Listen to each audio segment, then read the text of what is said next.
dear beloved, Boss Mike Cervera. Dumami na ang nagalit dito kay Nino tuloy kay Kiko Barsaga. Grabe mga kababayan. Oo, nung nakarang araw lang, mahal na mahal nila. Ngayon mga kababayan, sinusumpa na. Hindi no mga kababayan ko. Hero yan si Barsaga. Putik na yan. Dapat mga kababayan sabi ko sa inyo, si Nino na lang, idolin nyo, kaysa kay Kiko. Oh. At eto mga kababayan ko, grabe ito Sara Duterte, booking sa sariling bunganga. Alak ka. Sabi ko na nga ba, tatanga-tanga. Jaime Marcos, may nakakatakot na plano. Halak ka, ayaw talaga tigilan. Oo, ang ading niya. Ayop ka, Jaime. Tigilan mo na yung ading mo, yung manong namin. Sa totoo lang, parang mas kapatid pa kami. Oo, kaysa sa'yo. Galit ka kay Martin, nagagalit ka, pati kay Kapangulong Bongbong. Ako nga, hindi ko sila idadamay. Oo. Ako nga, ayaw ko kay Martin, pero hindi naman ako nagagalit kay Pangulo. Di ba? Di ba? Dapat ganun. Si Manang, galit kay Martin, galit din kay Pangulo. Anak na, tabasin mo nga yung baba mo, baka sakaling magbago. Dahil sa baba, nasisi tuloy, Nasisi yung baba, mga kababayan. So, oo, wala na tayong patumpik-tumpik pa. Hindi na natin kailangan ng maraming intro pa. Mga kababayan ko, umpisa na natin to.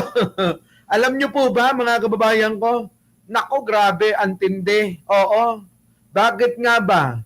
Bakit nga ba ang Mindanao ay, at lalong-lalo na, ang Davao ay niyayanig ng lindol. Grabe mga kababayan ko Tingnan nyo mga kababayan ko. Wag yan, mamaya na yan. Yan.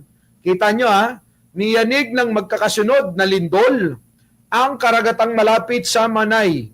Davao Oriental. Oriental.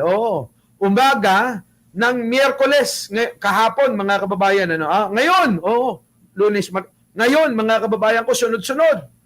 Ito, umaga ng Miyerkules, habang nakalive tayo, mga kababayan ko, abay, niyayanig ng lindol.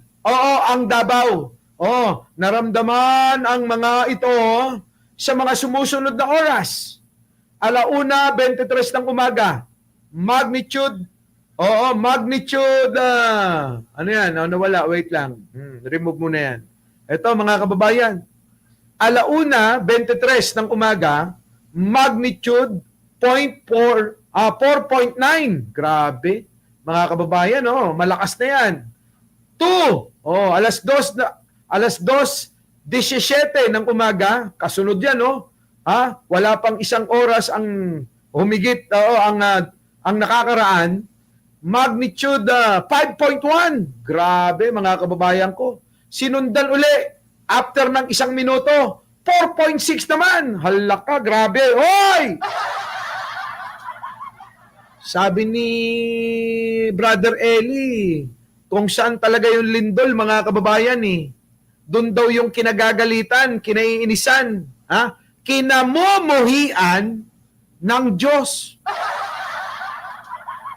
Hindi kaya namumuhi sa inyo si Bro dahil yung iba kakasuporta kay Sara at saka kay Digong, mga kababayan ko. Kinakarma na sila. Naku, grabe. Kasi ganito Alam nyo po ba, o baka hindi nyo pa alam, magiging patas tayo. Biruin nyo sa Davao, nagpunta si Pangulo. Nagbibigay na ng tulong, mga kababayan, 150,000 kada isang pamilya. Ang mga kababayan yung iba lang naman, hindi naman lahat. May mga ilan. Siguro dalawa.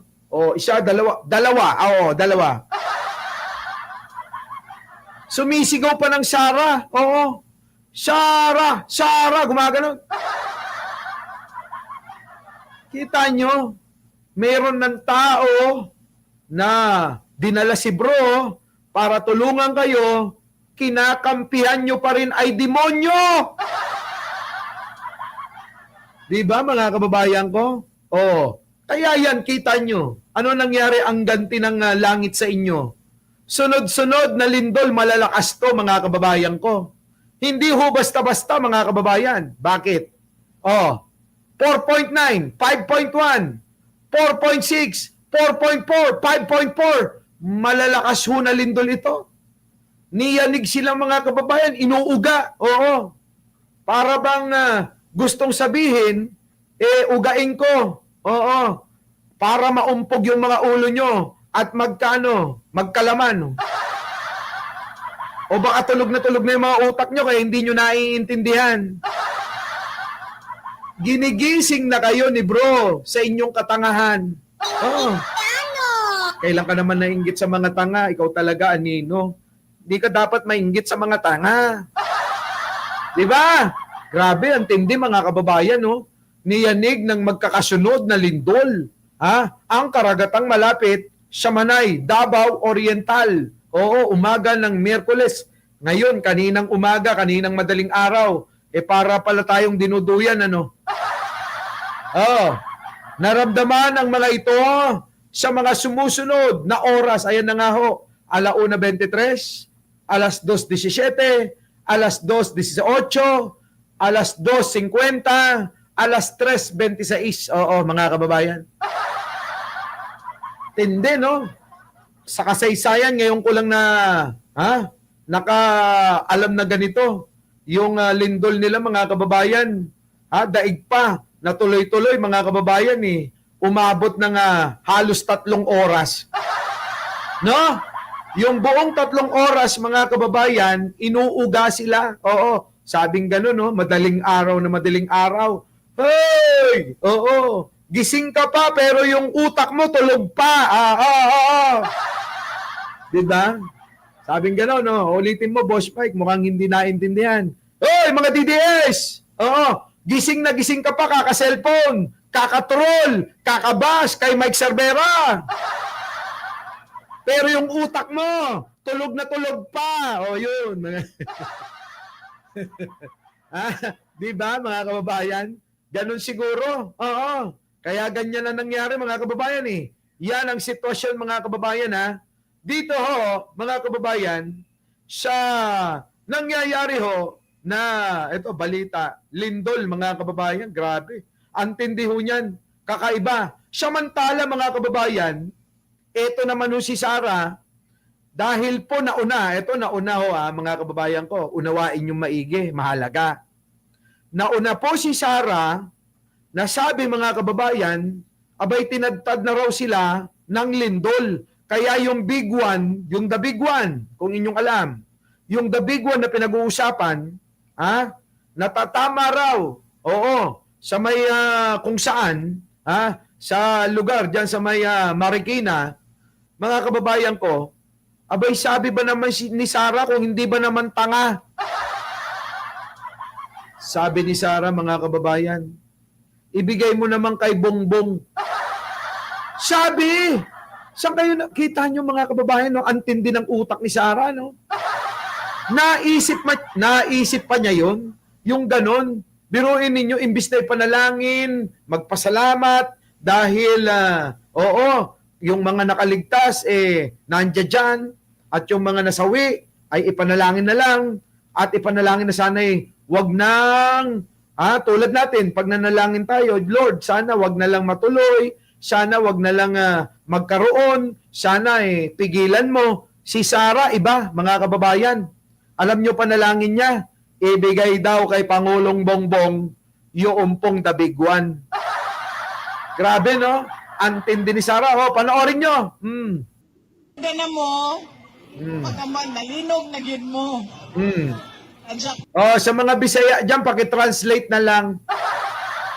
Para hindi maligaw yung ating mga kababayan, Napanood ko yun. Oo, binisaya pa nga. Ayan na nga.